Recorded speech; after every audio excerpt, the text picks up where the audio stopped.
Claire? Mexico City. 1950. The High Priestess is a warning to make she can cause you this. Who sold it at an auction in Manhattan almost 15 years ago. 1969. 500,000 people arrive at Woodstock. 8 people are dead. All in freak accidents.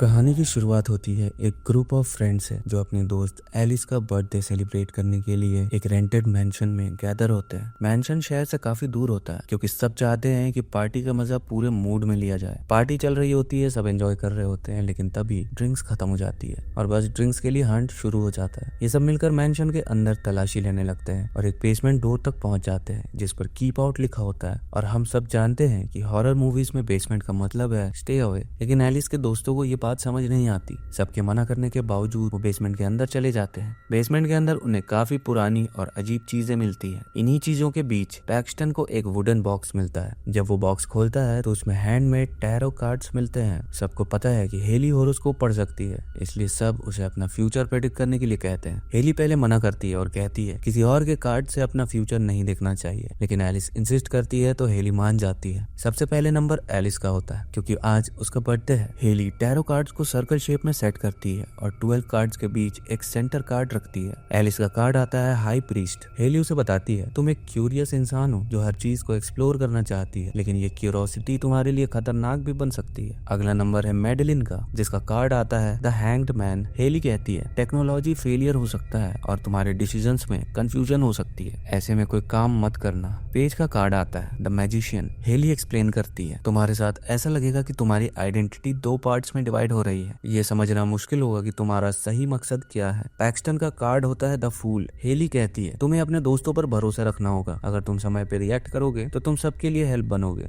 लूकस के लिए card आता है the hermit. Heli predict करती है तुम्हें financial profit मिलने वाला है, लेकिन तुम्हें अपने रोमांटिक डिसीजंस केयरफुली लेने होंगे, अपने इंट्यूशंस का ध्यान रखना। अब फाइनली ग्रांट आता है। यहाँ एक ट्विस्ट है, हेली और ग्रांट का अभी अभी ब्रेकअप हुआ था। ग्रांट का कार्ड आता है द डेविल। हेली बताती है तुम अपने रिलेशनशिप्स खराब कर रहे हो और तुम्हें अपने एक्शंस के कॉन्सिक्वेंसेस फेस करने पड़ेंगे, हो सकता है तुम किसी क्लोज इंसान को खो दो। ग्रांट गुस्से में आ जाता है और हेली को अक्यूज करता है कि वो उसके लिए नेगेटिव चीजें जानबूझकर बोल रही है। हेली हर्ट होकर अपना खुद का हॉरोस्कोप निकालती है जो सबसे शॉकिंग होता है the death card. Haley explain करती है कि डेथ का मतलब मौत या एक नई शुरुआत हो सकता है। ये सुनकर सब काफी अनकंफर्टेबल हो जाते हैं, लेकिन बात वहीं पे खत्म हो जाती है। सब अपने अपने घर लौट रहे होते हैं और एक गैस स्टेशन पर रुकते हैं। वहाँ लूकस एक स्क्रैच कार्ड गेम खेलकर $700 जीत जाता है। लूकस काफी खुश होता है, लेकिन पैक्सटन अपने पॉडकास्ट पर एक क्राइम थ्रिलर सुन रहा होता है जो बाकी सबसे डिस्कनेक्टेड लगता है। एलिस अपने हॉस्टल लौट जाती है। रात को अपने रूम में उसे एक एटिक की सीढ़ी दिखा देती है जो नीचे आ रही होती है। हेली ने वार्न किया था कि क्यूरियोसिटी डेंजरस हो सकती है, इसलिए एलिस पहले सीढ़ी ऊपर करके अंदर जाती है। तभी उसके डोर पर जोर जोर से नॉक होने लगता है। जब वो देखने जाती है तो सीढ़ी फिर से नीचे आ गई होती है। एलिस क्यूरियोसिटी के चक्कर में एटिक के अंदर चली जाती है। वहाँ उसका इंतजार कर रही होती है हाई प्रीस्ट, वही एंटिटी जो उसके टैरो कार्ड में आई थी। हाई प्रीस्ट एलिस पर अटैक कर देती है और उसे सीढ़ी से गिराकर मार डालती है। यहाँ एक टेरिफाइंग रियलाइजेशन होता है कि सब कुछ बिल्कुल वैसा ही हो रहा है जो उनके टैरो कार्ड्स में प्रेडिक्ट किया गया था। एलिस की मौत एक चिलिंग रिमाइंडर होती है कि टैरो कार्ड सिर्फ फन और गेम्स नहीं बल्कि डार्क फोर्सेस के साथ एक खतरनाक कनेक्शन भी हो सकते हैं। जब नेक्स्ट डे एलिस की मौत की न्यूज सब फ्रेंड्स तक पहुंचती है तो सब पेज के घर पर इकट्ठे होते हैं। सब काफी अपसेट होते हैं, लेकिन किसी का ध्यान उन टैरो कार्ड्स की तरफ नहीं जाता। सबको लगता है कि ये सिर्फ एक कोइंसिडेंस है। थोड़ी देर डिस्कशन के बाद सब अपने अपने घर लौट जाते हैं, लेकिन हेली अपनी गर्लफ्रेंड पेज के साथ वहीं रुक जाती है। दूसरी तरफ लूकस मेडेलिन को उसके घर छोड़ने के लिए साथ जाता है। उसका प्लान था थोड़ा बॉन्ड सेट करने का, लेकिन जैसे ही लूकस मेडेलिन के घर से वापस निकलता है उसके पीछे हर्मिट कार्ड का इन्फ्लुएंस दिखाई देने लगता है। लूकस समझ जाता है कि ये सब होरोस्कोप के प्रेडिक्शंस के मुताबिक ही हो रहा है। 2 दिन में 2 लोग एग्जैक्टली उनके टैरो कार्ड रीडिंग्स के मुताबिक मर चुके थे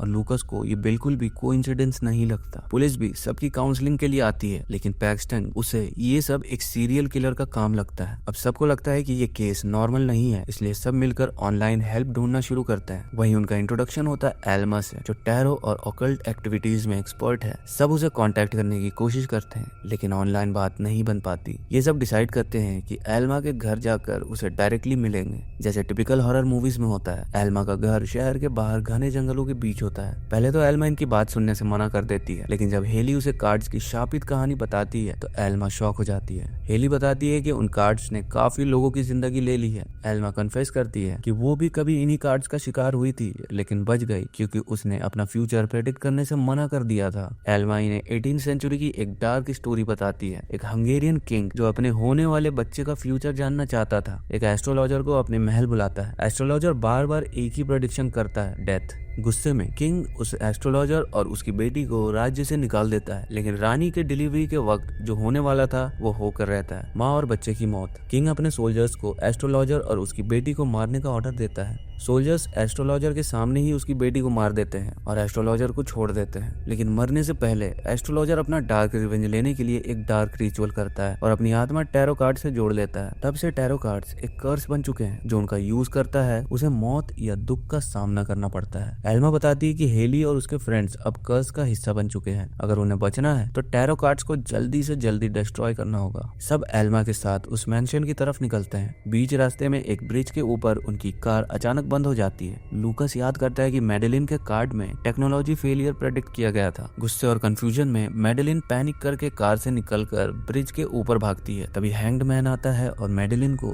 ब्रिज से लटका देता है। सब अपनी आंखों के सामने ये देखते हैं और शॉक हो जाते हैं। सबकी हालत और ज्यादा टाइट हो जाती है। पैक्सटन जो पहले से ही ये सब इग्नोर करने की सोच रहा था, अब वापस घर जाने का प्लान बनाता है। अपने क्राइम पॉडकास्ट को सुनते सुनते वो लिफ्ट के थ्रू अपने घर लौट जाता है और फिर वही होता है जो हेली ने मना किया था। द फूल कार्ड के इन्फ्लुएंस में आकर पैक्सटन अपने होरोस्कोप के अगेंस्ट चला जाता है, लेकिन जब वो लिफ्ट में होता है फूल का इम्पैक्ट उस पर अटैक करता है। दूसरी तरफ हेली, ग्रांट और एल्मा उसी मेंशन में वापस जाते हैं और कर्स वाले कार्ड्स को जलाने की कोशिश करते हैं, लेकिन उन्हें ये देखकर शॉक होता है कि कार्ड्स चलते ही नहीं। एल्मा समझ जाती है कि इन कार्ड्स के साथ एस्ट्रोलॉजर की आत्मा जुड़ी हुई है जो उन्हें डिस्ट्रॉय होने से बचा रही है। एल्मा कहती है हमें इस आत्मा को कार्ड से अलग करना पड़ेगा। एल्मा एक रिचुअल परफॉर्म करके एस्ट्रोलॉजर की आत्मा को समन करती है, लेकिन वो अंडर एस्टिमेट कर लेती है कि एस्ट्रोलॉजर की आत्मा उससे कई गुना ज्यादा पावरफुल है। एस्ट्रोलॉजर की आत्मा उल्टा एल्मा की रीडिंग कर लेता है। एल्मा का टैरो कार्ड 6 ऑफ स्वॉर्ड्स निकलता है और उसके साथ ही 6 स्वॉर्ड्स एल्मा के अंदर घुस जाती है और उसी वक्त उसकी मौत हो जाती है। एल्मा की डेथ के बाद हेली, ग्रांट और पेज वहां से भाग जाते हैं, लेकिन भागते हुए पेज उनसे अलग हो जाती है। पेज के साथ जो होता है वो प्रेडिक्टेबल है। द मजिशियन कार्ड का कर्स एक्टिवेट हो जाता है। मजिशियन पेज को एक बॉक्स में लॉक कर देता है और उसे 2 हिस्सों में चीर कर देता है। पेज की भी ट्रेजिक मौत हो जाती है। तब हेली और ग्रांट को एक आइडिया आता है, अगर हम एस्ट्रोलॉजर की आत्मा का खुद का हॉरोस्कोप रीड करें तो शायद हम इसे काउंटर कर सकते हैं। हेली समझ जाती है कि अगर एस्ट्रोलॉजर का कार्ड रीड करके उसका कर्स एक्टिवेट हो तो टैरो कार्ड्स और आत्मा दोनों खत्म हो सकते हैं, लेकिन तभी द डेविल कार्ड का इन्फ्लुएंस एक्टिवेट होता है और ग्रांट के पीछे डेविल पड़ जाता है। दूसरी तरफ डेथ कार्ड हेली के पीछे आता है। हेली अपने आप को डेथ से बचाने की कोशिश करती है, लेकिन ग्रांट डेविल के साथ अपनी फाइट छोड़कर हेली की मदद करने आ जाता है। ग्रांट समझता है कि उसका फेट डेविल का सामना करने का था, लेकिन उसे अपने प्यार को बचाना ज्यादा जरूरी लगता है। ग्रांट डेविल को फेस करना शुरू करता है और हेली अपने पास का टाइम यूज करके एस्ट्रोलॉजर का टैरो कार्ड रीड करती है। एस्ट्रोलॉजर का कार्ड भी डेथ होता है। इसका मतलब था कि आज एस्ट्रोलॉजर की आत्मा भी मरने वाली थी। डेथ हेली और एस्ट्रोलॉजर दोनों को एक साथ ले जाना चाहती है, लेकिन ग्रांट बीच में आके हेली को बचा लेता है। ग्रांट के इंटरफेरेंस करते ही एस्ट्रोलॉजर की आत्मा को डेथ खत्म कर देती है। एस्ट्रोलॉजर की आत्मा के साथ ही वो शापित टैरो कार्ड्स भी नष्ट हो जाते हैं, क्योंकि उनका पावर सोर्स वही आत्मा थी। हेली और ग्रांट अभी संभले ही होते हैं कि एक कार उनकी तरफ आ रही होती है। कार रुकती है और उसमें से पैक्सटन निकलता है। पैक्सटन बताता है कि वो फूल कार्ड के कर्ज से कैसे बचा। जब फूल लिफ्ट में उस पर अटैक करने वाला था, उसका रूममेट लिफ्ट का दरवाजा खोल देता है और फूल वहां से गायब हो जाता है। पैक्सटन के टैरो कार्ड की रीडिंग सही साबित होती है। उसका अपने फ्रेंड्स के पास लौटना उसी के भलाई के लिए था।